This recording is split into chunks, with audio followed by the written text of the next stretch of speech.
कांग्रेस ले आई वोट चोरी के सबूत। चुनाव आयोग पर उठाए सवाल। कहां से अचानक बढ़ गए 3 लाख वोट। बीजेपी और चुनाव आयोग ने फिक्स किए चुनाव नतीजे। बिहार विधानसभा चुनाव के नतीजे आने के बाद से ही चुनाव आयोग सवालों में है। चुनाव प्रक्रिया की शुरुआत से लेकर नतीजे आने तक चुनाव आयोग के हर फैसले पर सवाल उठ रहे हैं। तो वहीं मुख्य चुनाव आयुक्त ज्ञानेश कुमार चुप्पी साध गए हैं। वैसे भी विपक्ष के नेताओं को मिलने के लिए समय तो वो पहले से ही नहीं देते थे, अब सवालों के जवाब भी देने को तैयार नहीं दिखाई दे रही हैं। तो दूसरी तरफ कांग्रेस ने ऐलान कर दिया है कि बिहार में वोट चोरी हुई है। ये बात सभी को पता है, बात सबूतों की है तो वो भी जल्दी सामने लाए जाएंगे और इसकी शुरुआत भी हो गई है। कांग्रेस ने एक के बाद एक ट्वीट कर चुनाव धांधली के सबूत सामने रख दिए। सवाल सीधे सीधे चुनाव आयोग से किए जा रहे हैं। वोटिंग के आंकड़े से लेकर वोटर लिस्ट सब कुछ सवालों के घेरे में है। तो कैसे बिहार चुनाव के नतीजों की खुल रही है पोल, इसी पर आज हम अपनी स्पेशल रिपोर्ट में करेंगे बात। नमस्कार, मैं आंचल। बिहार चुनाव के नतीजे आने के बाद दिल्ली में कांग्रेस की बड़ी बैठक हुई और इस बैठक में तय हुआ कि चुनाव नतीजों की समीक्षा के साथ ही वोट चोरी के सबूत भी तलाशे जाएंगे, क्योंकि ये जो नतीजे हैं वो वोट चोरी कर ही हासिल किए गए हैं। वोट चोरी के सबूतों की पहली किस्त भी कांग्रेस की तरफ से सामने रख दी गई है। पार्टी ने एक के बाद एक 8 ट्वीट किए जिसमें वोट चोरी के सबूत सामने रखे गए हैं। पार्टी ने एक्स अकाउंट पर लिखा, बिहार में नरेंद्र मोदी और अमित शाह के इशारे पर चुनाव आयोग ने एसआईआर कर 69 लाख वोट काट दिए। जिन लोगों के वोट काटे गए वो विपक्ष के वोटर थे, जिन्हें टारगेट कर लिस्ट से बाहर किया गया। ये साफ तौर पर वोट चोरी है। कांग्रेस ने अपने ट्वीट में एक न्यूज चैनल की खबर को भी पोस्ट किया है, जिसकी हेडिंग है 69 लाख वोट काटे, 21 लाख नए जुड़े। बिहार एसआईआर के बाद चुनाव आयोग ने जारी की नई फाइनल वोटर लिस्ट। इसके बाद कांग्रेस ने जो दूसरा ट्वीट किया है उसमें बीजेपी के उन नेताओं और कार्यकर्ताओं की तस्वीरें और उनके वोटर कार्ड पोस्ट किए गए हैं जिन्होंने अलग अलग राज्यों में वोट डाले हैं। सबसे बड़ी बात तो यह है कि बीजेपी के नेताओं ने खुद ही अपने सोशल मीडिया अकाउंट में 2 अलग अलग राज्यों में वोट डालने की तस्वीरें साझा की है। कांग्रेस ने लिखा, पूरे देश ने देखा कैसे बीजेपी के नेताओं और कार्यकर्ताओं ने अलग अलग राज्यों में वोट डालने के बाद भी बिहार जाकर वोटिंग की। बीजेपी के कार्यकर्ताओं ने पहले दिल्ली, उत्तराखंड, बेंगलुरु, हरियाणा चुनाव में वोट किया, फिर उन सभी ने बिहार में भी वोट किया। पहले चरण की वोटिंग के बाद इसे लेकर सवाल उठ रहे थे, लेकिन चुनाव आयोग ने कोई कार्रवाई नहीं की, जिसके बाद दूसरे दौर में भी ये खेल खुलकर खेला गया।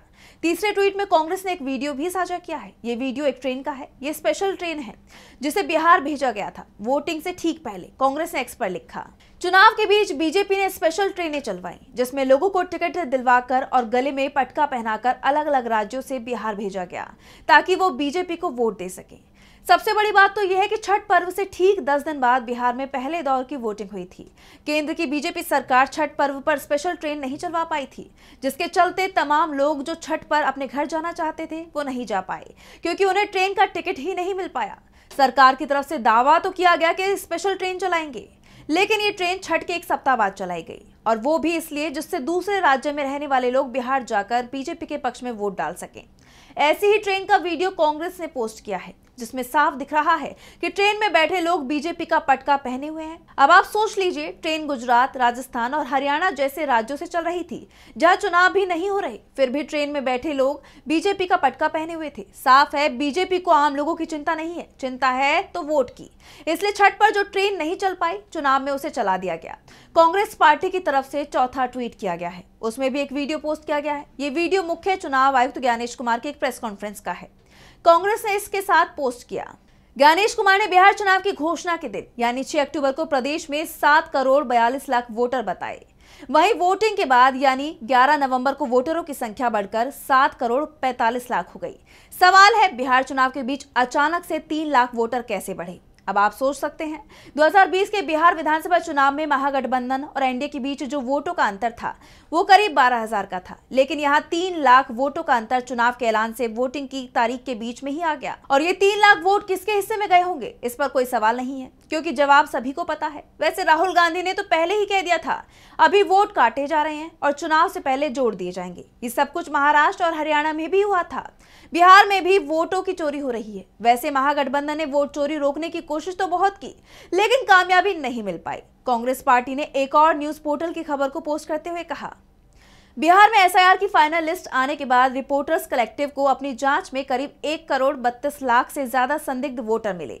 39 विधानसभा सीटों पर संदिग्ध वोटों की संख्या 3 करोड़ 76 लाख थी और इसमें से करीब 1 करोड़ 88 लाख नाम ऐसे हैं जो लिस्ट में 2 बार दर्ज हुए थे। कांग्रेस की तरफ से इसे लेकर चुनाव आयोग से मशीन रीडेबल वोटर लिस्ट मांगी गई थी, जिससे डुप्लीकेट वोटरों का पता किया जा सके।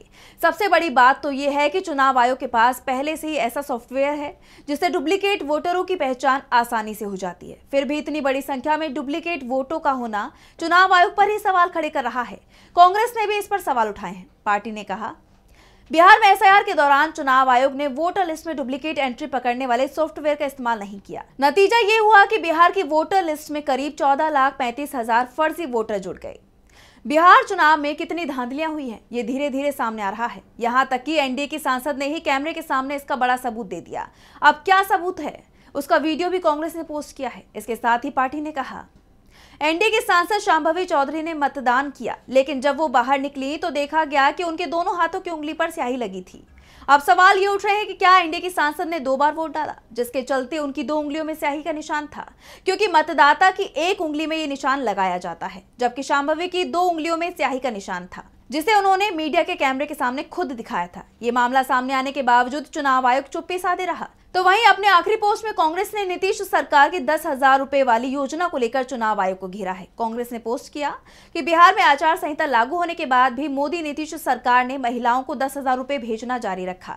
खासतौर पर यह किस्तें वोटिंग के दिनों के आसपास भेजी गई, मगर चुनाव आयोग ने कोई एक्शन नहीं लिया, क्योंकि वो खुद इस वोट चोरी की मिलीभगत में शामिल है। महागठबंधन ने चुनाव के ऐलान के साथ ही इस बात की शिकायत चुनाव आयोग से की थी। आचार संहिता लागू हो चुकी है, इसलिए कैश ट्रांसफर स्कीम पर तुरंत रोक लगनी चाहिए। जिस तरह से चुनाव आयोग पहले से काम करता आया है, वो काम बिहार में भी होना चाहिए।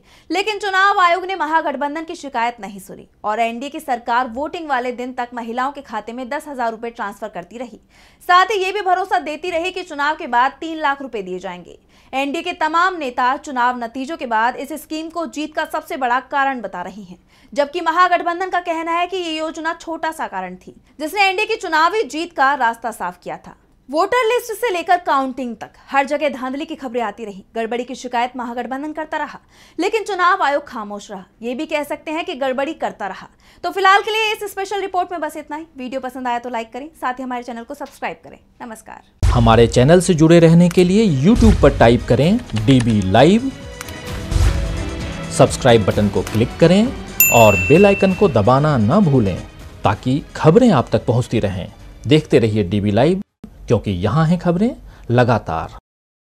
हमारे चैनल से जुड़े रहने के लिए YouTube पर टाइप करें DB लाइव, सब्सक्राइब बटन को क्लिक करें और बेल आइकन को दबाना न भूलें, ताकि खबरें आप तक पहुंचती रहें। देखते रहिए DB लाइव, क्योंकि यहाँ हैं खबरें लगातार।